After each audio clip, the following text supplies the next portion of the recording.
अब हमें साध्वी का पहले दिन से पता था कि वो पाखंडी है।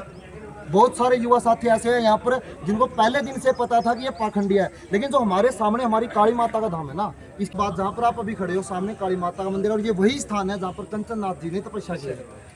आपके कुछ पूछने से पहले मेरे कुछ सवाल साध्वी जी से है, जो आप मीडिया के थ्रू उनसे पूछने का काम करना। जो सबसे पहला सवाल है कि वो गांव में बैठी किसकी परमिशन लेकर। हम आपसे दूसरी बात, आपके मैंने कमेंट पढ़े, मैं कल रात पूरी तरह से इस चीज़ को एनालाइज कर रहा था कि बहुत सारे कमेंट आ रहे थे कि अगर ये पाखंड था तो गांव वालों ने पहले विरोध क्यों नहीं किया। सबसे मेन सवाल आप लोगों का कल से यही टैगलाइन किया हुआ है कि अगर डाकल गांव को ये पाखंड लग रहा था, ये साध्वी पाखंडी थी, तो ये पाखंड का सवाल पहले क्यों नहीं आया। तो मैं आपको एक बात बता देता हूँ मीडिया के साथियों के जरिए, पूरे हरियाणा को, जहाँ तक भी आपके चैनल पहुँचे हुए हैं, जो ढाकल गांव की नगरी है ना, ये एक धार्मिक नगरी है। हर साल यहाँ पर 6 से 7 से 8 भंडारे लगते हैं। ऐसा कोई धार्मिक देवी देवता नहीं है जिसका धाम ढाकल गांव के अंदर नहीं है। आप जहाँ पर खड़े हो, ये काली माता का धाम है। इसकी जो मान्यता है ढाकल गांव के अंदर, वो काफ़ी अपार शक्ति हमारे गांव के ऊपर रही है, चाहे वो बाबा बुलवानपुरी की हो, चाहे दादा खेड़ा की हो, चाहे ढाकल नगरी की हो। अब आप कहते हो कि कुछ लोग विरोध में थे, कुछ लोग पक्ष में थे। ये जो साध्वी जी कह रही है ना, ये सब का सब गांव को 2 दड़े में बांटने के लिए सोच रही है वो। मैं आपको एक बात बता देता हूँ मीडिया के जरिए से, जो ढाकल गांव है वो आर्थिक रूप से, सामाजिक रूप से, राजनीतिक रूप से और धार्मिक रूप से एक प्लेटफॉर्म पर हमेशा रहा है, हमेशा एक प्लेटफॉर्म पर रहेगा। यह सच है कि कुछ लोग, कुछ युवा साथी इसको पाखंड बता रहे थे और आपके मीडिया के सामने भी आना चाहते थे, लेकिन उसके पीछे कारण क्या था, मैं आपको इसके पीछे एक कारण बताता हूँ कि क्यों नहीं आई। अब हमें साध्वी का पहले दिन से पता था कि वो पाखंडी है।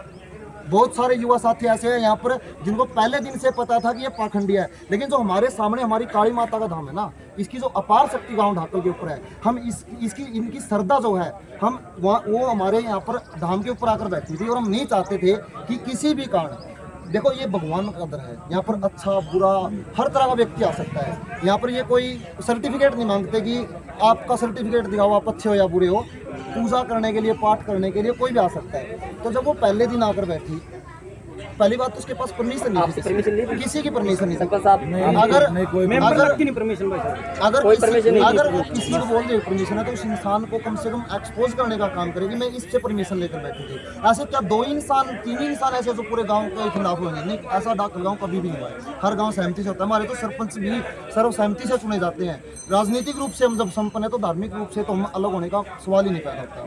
तो उसके बाद सवाल था कि आपने विरोध क्यों नहीं किया। हमने विरोध सिर्फ इसीलिए नहीं किया क्योंकि ढाकल गांव एक धर्म स्थान है, और यहाँ पर जो इसके विपक्ष में थे, जो पाखंड बता रहे थे, वो कभी भी उन लोगों के विरोध में नहीं थे गांव के जो इसके पक्ष में थे।